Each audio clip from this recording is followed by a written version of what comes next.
Most people assume that being broke is generational, but it doesn't have to be that way. Now, I know I didn't go to medical school, sorry mom and dad, but last I checked, there's no DNA sequence that says how big your bank account is gonna be. Congratulations, you're having a millionaire. The reason why being broke ends up looking generational is because when you grow up seeing your parents struggle with money, and when you grow up hearing your parents say, we can't afford nice things, we can never be rich, and somebody like me can never succeed in this world, how do you think you're gonna approach money when you're 30 years old? Or maybe even more importantly, how do you think your kids are gonna see you approach money? Hey son, I know I'm a bad influence when it comes to money, but don't listen to what I do. Just watch some random guy on YouTube.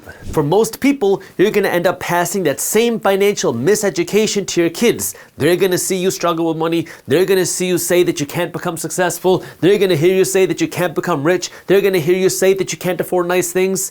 And they're gonna absorb the exact same thing that you did. Now you can start to see why this pattern ends up becoming generational, but this is where it's up to you to break this cycle of being broke. This is why the first step to you becoming wealthy and breaking out of the cycle of living paycheck to paycheck, being broke, living in poverty, isn't to go out and ask for a raise, although that can help. It's to change the way that you think about money. Plus, what we have seen statistically is that when people go out and earn more money without understanding what to do with that money, they are more likely to go out and spend more money and end up in a bigger financial hole than they were before. The first thing that you have to do if you want to become wealthy and break out of this cycle is you have to believe three things. You have to believe, number one, money is a tool. You have to believe, number two, that money is abundant. And you have to believe, number three, that I will become wealthy. And by I don't mean me, I mean I as in you. Now, I already know some of you are watching this getting ready to tell you something like, Jaspreet, this is cool and all, but what does my mindset have to do with anything? Just tell me what to do with my money. And what you need to understand is if you don't understand and believe this, it is going to be impossible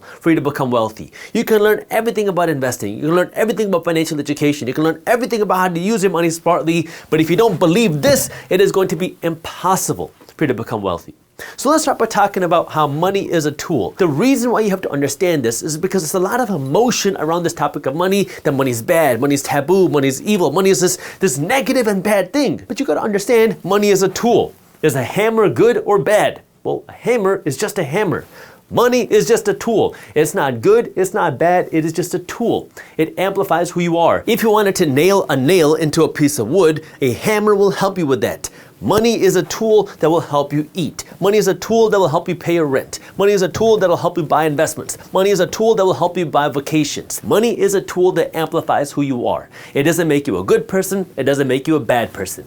It amplifies who you are. And you have to stop giving this negative association to money and people who have money and understand now that money is just a tool. There are good people in the world. There are bad people in the world. We need more good people with money. Money doesn't make you good. Money doesn't make you bad. It just amplifies who you are, and we need more good people with money and understand money itself is just a tool. It's just paper. It doesn't have any emotion, which is why you got to go out and get that money. Number two is that money is abundant. A lot of people get into this mindset of thinking if I make money, then you can't make money. Or if you make money, then somebody else can't make money. But there's a lot of money in the world. Now, if you watched any of my videos, you've probably heard me talk about what's going on in the economy in some way, shape, or form. And if you have, you understand that there's a lot of money in the world. Not just that, our central bank in the United States, the Federal Reserve Bank, is printing tons of money. They have printed trillions and trillions and trillions of dollars over the years. Well, if there's that much money in the world, all you need is a small little sliver of all this money that's out there in circulation to build that wealth for yourself. And this is where you have to break out of the mindset of thinking that either I can win or you can win. It is this game of thinking that if I give money to somebody else, they win, I lose.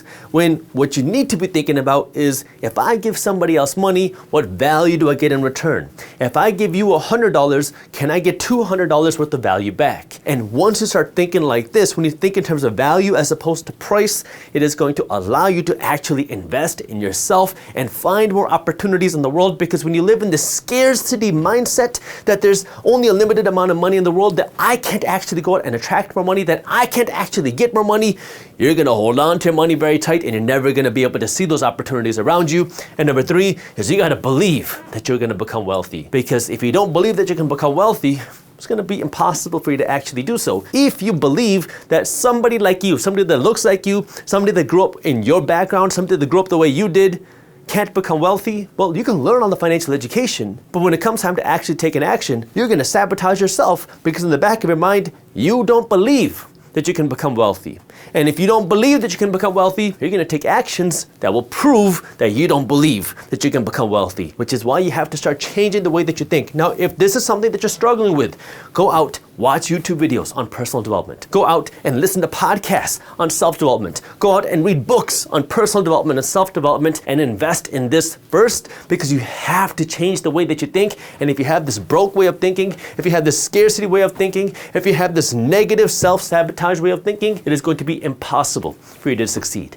And I can tell you that you can succeed, but you have to stop being your own roadblock. It's not going to be easy, but you can't be your own roadblock. The rest of the world is going to try to be this roadblock for you, but you can't be that roadblock for yourself, which is why you have to invest in your own education, your own self-development, your own personal development, and then start worrying about, okay, how could I now start taking the practical steps to be smarter with my money, to build wealth, and start investing my money? If you enjoyed this short clip from my longer videos, here's another clip that I think you'll love. And while you're at it, if you're interested in learning more about how to start generating passive income, our team put together an amazing guide on how to start generating passive income for free. All you gotta do is click that button right over there. Thank you for watching, and as always, keep hustling.